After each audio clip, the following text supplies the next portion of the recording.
Conecta Entrevista de hoje recebe o professor da Faculdade São Leopoldo Mandic, Dr. Gustavo Alves. Ele é farmacêutico com mestrado em farmácia e doutorado em biotecnologia. Tem pós-doutorado na Faculdade de Medicina da USP sobre o desenvolvimento de um método diagnóstico do Alzheimer inédito por meio da saliva. Há um mês, ele também lançou um livro na Suíça sobre o tratamento farmacológico para essa doença. Tudo bom? Seja bem-vindo.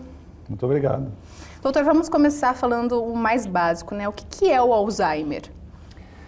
O Alzheimer é uma demência. Nós conhecemos aí atualmente cerca de 150 tipos de demência, entre as reversíveis e irreversíveis. O Alzheimer é a demência mais prevalente, equivale a cerca de 65% das demências vão ser Alzheimer. E trata-se de uma doença neurodegenerativa que destrói neurônios e afeta aspectos cognitivos, aspectos de comportamento, enfim, é uma doença que nos preocupa bastante. Existe alguma causa para essa doença? Isso já conseguiu ser identificado? Nos últimos anos foram identificadas proteínas que estão diretamente relacionadas com o processo fisiopatológico da doença, muito diferente do que se pensava há 30 anos, até 20 anos atrás. Então hoje sabemos que existem duas proteínas intimamente ligadas, a proteína tau e a beta-amiloide, como causa do processo fisiopatológico. Agora, ainda reside muita dúvida, a gente não conseguiu identificar ainda o que motiva, o que origina o acúmulo dessas proteínas ou por que elas se formam, a gente não conseguiu elucidar totalmente ainda esse enigma. É uma doença que está diretamente relacionada ao envelhecimento? Sim, a doença de Alzheimer ela tem vários fatores de inclusão. O principal é o avanço da idade, o envelhecimento. Pessoas com entre 60 e 90 anos são as pessoas que têm maior chance de ter a doença. Dos 60 aos 70, essa prevalência ela é pequena, cerca de 0,7%, não vai passar de 1%, mas a partir dos 70 anos e principalmente a partir dos 80, ela pode chegar aí a um crescimento exponencial de 50% de chance. Lembrando que pessoas com menos de 60 anos também podem ter a doença de Alzheimer, equivale a 1% dos casos, só é muito raro, e a gente chama de doença de Alzheimer familiar, a DAF, mas ela é muito rara. Qual que é o papel da genética no desenvolvimento dessa doença na vida de uma pessoa? Nós temos 3 cromossomos diretamente ligados com o processo da doença de Alzheimer, respectivamente o 14, o 19 e o 21. O 21 é o mesmo da trissomia do 21 da síndrome de Down. 50% das pessoas que têm Down a partir dos 40 anos vão ter doença de Alzheimer. Então há alteração no braço desses cromossomos e a partir dessas alterações vão se formar substâncias, moléculas que vão estar intimamente ligadas com a formação inadequada ou com a quebra inadequada da proteína beta-amiloide. Essa doença está mais relacionada a mulheres do que a homens? Como é isso? A doença de Alzheimer ela é mais comum em mulheres. É muito difícil a gente ainda conseguir explicar, aliás, a ciência não conseguiu ainda identificar. Se falava muito questão hormonal, para cada homem, um homem com Alzheimer, nós vamos ter 3 mulheres. Mas a gente não conseguiu ainda identificar. É muito provável que seja pela expectativa de vida. As mulheres vivem em média 6 anos a mais do que os homens. Por exemplo, no Brasil, a expectativa de vida é 75,8 anos, com as mulheres vivendo 6 anos a mais que os homens. Diferente, por exemplo, da demência de Lewy, que é a corpúsculo de Lewy, que é uma outra demência que também tem a questão do esquecimento, perda de memória, mas aí tem quadro alucinatório, onde a proporção é maior em homens do que em mulheres, mas em Alzheimer a proporção é maior nas mulheres. Como que os hábitos de vida, fumar, alcoolismo, alimentação estão relacionados ao desenvolvimento do Alzheimer? Bastante relacionados, né? Então o alcoolismo, o tabagismo, a obesidade, doenças cardiovasculares, o diabetes. A gente trabalha agora, eu estou iniciando um novo projeto para identificação do fator diabetes tipo 3, a doença de Alzheimer hoje ela também é reconhecida como diabetes tipo 3, através de um processo, essa proteína tal que eu citei anteriormente, a hiperfosforilação dela, pode ter como consequência o aumento da resistência insulínica cerebral, o acúmulo de açúcar e aí isso pode levar à doença de Alzheimer. Então, esses fatores, o fator educacional, agora em abril, eu tive um encontro da Alzheimer Association lá em Bonita Springs, que é uma cidade pertinho ali de Miami. Nós somos convidados para discutir as disparidades do nível educacional em algumas populações do mundo. Então, por exemplo, nós latinos, né, que nascemos do México para baixo, hoje é um fator de inclusão o latino para ter doença de Alzheimer. Por quê? Porque o nosso nível educacional, comparado a outras nações do mundo, ele é muito baixo. E existe um fator chamado reserva cognitiva. Quando você consegue formar essa reserva cognitiva a partir de estudo, a partir de nível educacional, a partir de atividades físicas, nutrição e etc., você consegue criar uma certa blindagem para proteger contra a doença de Alzheimer. Então hoje a gente estuda muito esse fator, esses fatores, né, essas disparidades, principalmente nos povos latinos. A gente pode falar então que exercitar o cérebro é um importante fator para evitar essa doença? Sem dúvida, o exercitar o cérebro, porque quando você estuda, quando você lê, principalmente quando você faz atividades que tiram você do seu dia a dia, por exemplo, o engenheiro vai fazer um curso de barista, o médico vai fazer um curso de gastronomia, o profissional de saúde, o farmacêutico vai aprender a tocar um instrumento, falar uma nova língua. Você cria o que a gente chama de expansividade neuronal, você vai criar novas conexões, sinapses em áreas que você normalmente não teria. Então isso acaba servindo como fator. E além disso, nós temos uma substância chamada irisina, que quando você pratica atividade física, ela é liberada, e a irisina, aliás, um trabalho feito pelo pessoal da Federal do Rio de Janeiro, em 2017, quando você libera irisina na atividade física, ela aumenta a massa branca do cérebro. Doutor, uma vez eu li uma coisa, uma atitude simples, né? Mudar o caminho que você faz para ir para o trabalho todos os dias. Exatamente. Isso ajuda, né, nesse exercício? Há pequenas atitudes, né? Mudar o caminho, mudar alguns procedimentos que você geralmente faz, aquela coisa de você... Quem estuda vai para a sala de aula, sempre senta no mesmo lugar, os 4 ou 5 anos de faculdade, aquele lugar é meu, né? Se alguém sentar ali, a pessoa vai ficar brava, né? Então tem várias coisas que você mudar, pequenos gestos, eles podem sim fazer muita diferença. Nós vamos para um rápido intervalo e na volta vamos falar um pouco sobre diagnóstico, tratamento e também sobre os sintomas da doença. A gente volta já.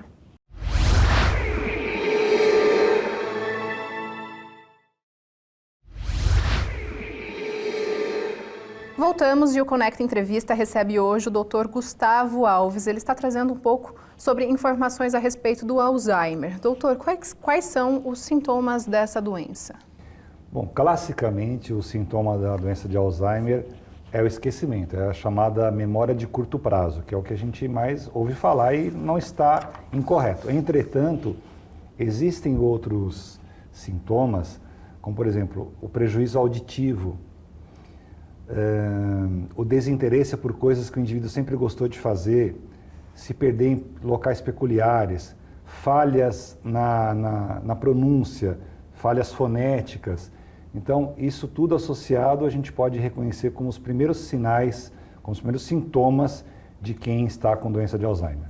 Como que é feito o diagnóstico? É um diagnóstico complexo ainda, né? Muito complexo. Aliás, só emendando a pergunta anterior com essa, as proteínas ou o processo fisiopatológico que causa o Alzheimer, ele começa a acontecer 30 anos antes. Então, quando nós falamos que o indivíduo começa a ter os primeiros sintomas, na verdade, são os primeiros sintomas de algo que começou a acontecer há 30 anos atrás. Isso é importante e isso está direcionando até para os novos medicamentos que estão sendo desenvolvidos. O diagnóstico hoje ele é feito a partir da avaliação de vários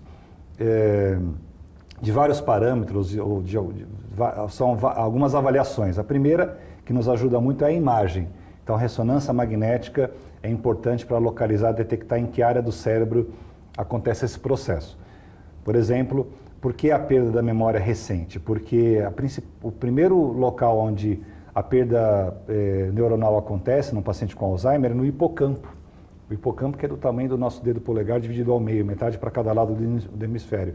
E o hipocampo é a região do cérebro responsável por transformar a memória de curto em longo prazo. Então, por isso que as pessoas com Alzheimer conseguem, às vezes, se lembrar da roupa que usou na primeira comunhão, no casamento, mas não conseguem lembrar o seu nome que você acabou de falar. Então, primeiro, a imagem. Segundo, as avaliações de sangue. Aí a gente coloca hemato, plaqueta, hemoglobina, podemos colocar também a vitamina B12, a avaliação de B12, depois frações do colesterol, hormônios tiroidianos e o exame sorológico de VDRL. O VDRL é o exame para detectar sífilis, porque a gente primeiro tem que descartar que não seja neurosífilis. Alguns protocolos também utilizam a punção licórica, mas não tem sido desencorajado pela questão da dor, pelo risco de infecção. O que é isso? Etc. É tirar o líquido da espinha, como a gente fala, naquela punção do líquor e avaliar no líquor a presença da beta-amiloide, principalmente. E uma terceira via de diagnóstico são os exames de avaliação de comportamento. Então é a prova do relógio, é o mini exame de estado mental, é o MoCA, é o Pfeffer, o ADAS-Cog. Então tem vários, aqueles questionários que são testes simples, né? Testes simples que o médico vai perguntar para o idoso em que lugar nós estamos, se tinha o nome de 3 frutas, quanto é 100 menos 7, quanto é 93 menos 7, quanto é 86 menos 7 e etc.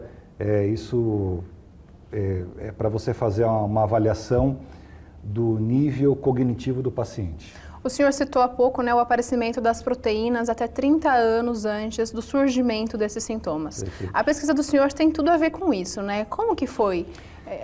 Nós começamos em 2012 com a ideia... Bom, nós começamos em 2007 avaliando o que a gente chama de biomarcador, né? A acetilcolinesterase, a acetilcolina, níveis cerebrais. Fizemos um trabalho com 120 idosos da região de Sorocaba, Porto Feliz, Serquilho, Itu, Guarujá.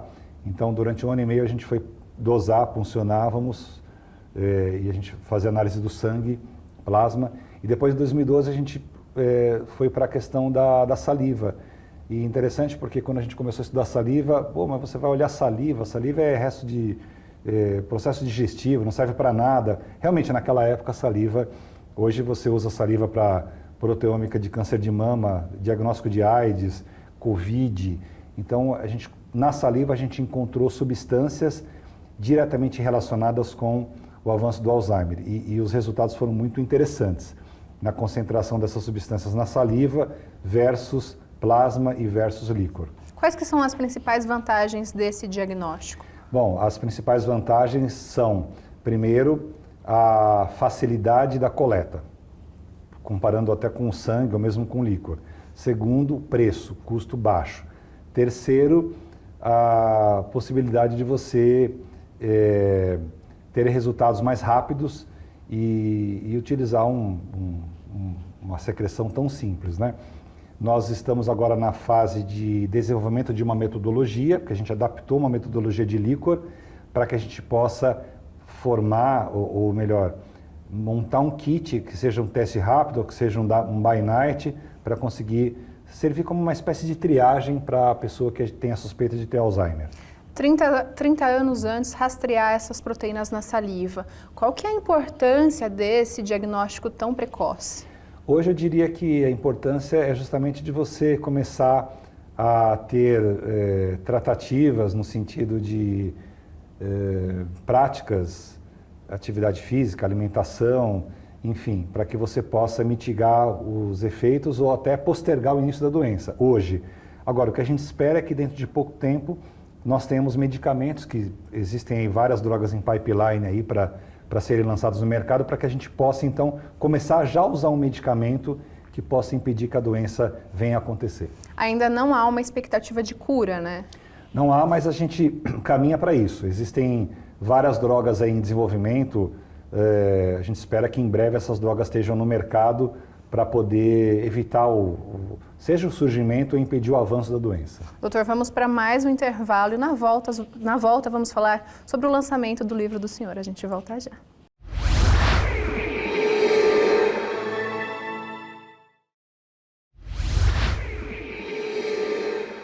Voltamos e hoje nós estamos recebendo o doutor Gustavo Alves. Nós estamos falando sobre um método diagnóstico do Alzheimer que permite identificar 2 proteínas na saliva até 30 anos antes do início dos sintomas. Doutor, existindo esse teste, quem que deve fazer? Bom, essa é a grande pergunta, né?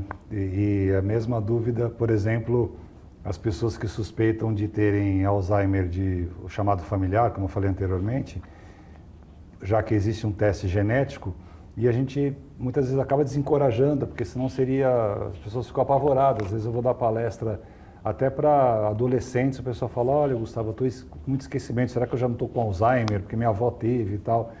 Então, na verdade, quando esse teste estiver disponível, ele vai ser direcionado só para pessoas que tenham um fator de inclusão. Não é um teste que todo mundo aos 40 anos vai fazer, então, porque como a doença se manifesta 30 anos antes, então, inicialmente, a gente espera que não haja esse tipo de, sei lá, de volúpia, desespero das pessoas quererem fazer o exame com 40 anos de idade. Ele deve ser feito para pessoas que preencham fatores de inclusão. De que forma, a gente já falou um pouco sobre isso, mas de que forma os exercícios físicos podem atuar de uma maneira a adiar o aparecimento desses sintomas? Os exercícios, eles são muito importantes, primeiro por uma questão da própria prática do exercício em si, né, que leva a um estado físico melhor, que pode evitar a obesidade, que melhora a perfusão, a circulação. Então, quando você pratica exercício, você não deixa de ser uma atividade hemodinâmica, então isso é muito importante também para a saúde cerebral e principalmente porque a prática do exercício, ela promove expansividade de neurônios, ela aumenta a massa branca, ela faz com que o teu cérebro se desintoxique no sentido da acepção da palavra mesmo. Então há uma importância do exercício, claro, sempre o exercício que não seja excessivo, né, que seja recomendado, e fazer exercício não significa você pagar um valor alto por uma academia, você pode fazer exercício simplesmente dando 20 minutos de atividade, de caminhada, ou você descer numa estação do metrô antes, outra depois, ou ônibus, a mesma coisa. Isso basicamente é fazer exercício. É importante ressaltar que essas questões de qualidade de vida, alimentação, exercício físico, ela é indicada, né, para todas as pessoas e não só para quem tem predisposição a alguma doença. Exatamente. A prática do exercício, a alimentação, a Sociedade Brasileira de Gerontologia, ela traz uma cartilha bem interessante sobre alimentação para o idoso, evitar o excesso de carne vermelha, comer mais peixe. Claro, é importante a carne vermelha, mas não de segunda a segunda, né? Priorizar a fruta do que o suco, mesmo que seja natural. Beber bastante água. Então, assim, há uma série de recomendações que fazem muita diferença para a saúde do cérebro. Você define a forma como será o seu envelhecimento no decorrer da vida? A gente pode afirmar isso?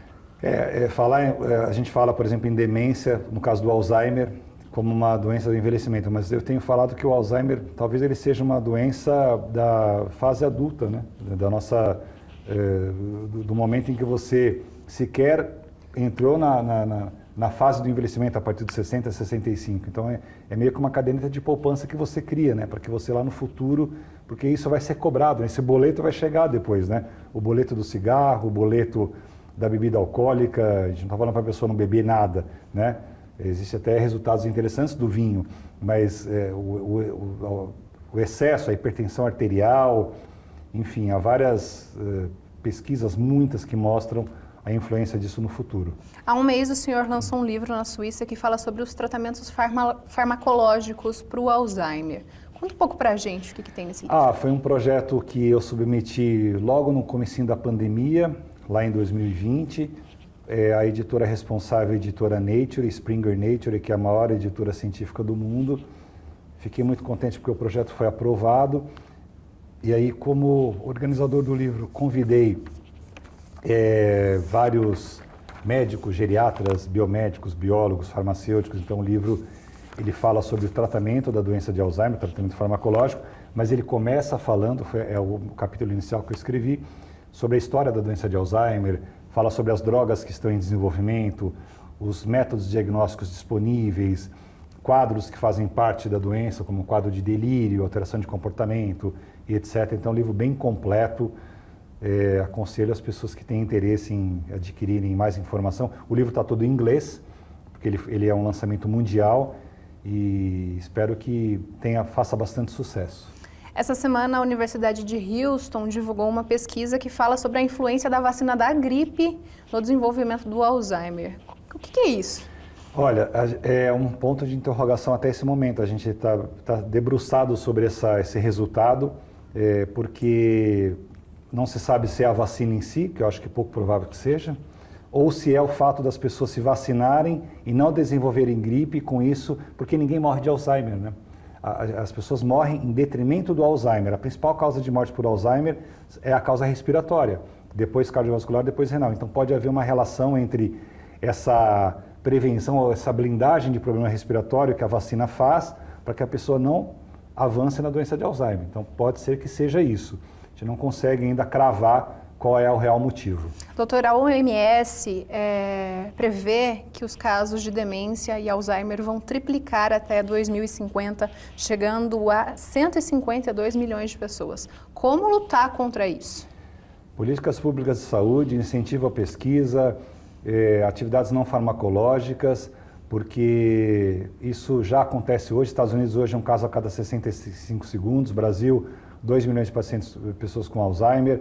Em 2050, o que a gente vai gastar com demência, $1 trilhão, vai ser equivalente à 18ª nação do mundo. É como se fosse um país, o PIB de um país, mais faturamento do que a Apple, mais faturamento do que a Google. Então, políticas públicas, desenvolvimento de novas moléculas e atividades que promovam a qualidade de vida. Doutor, muito obrigada pela participação e parabéns pelas pesquisas.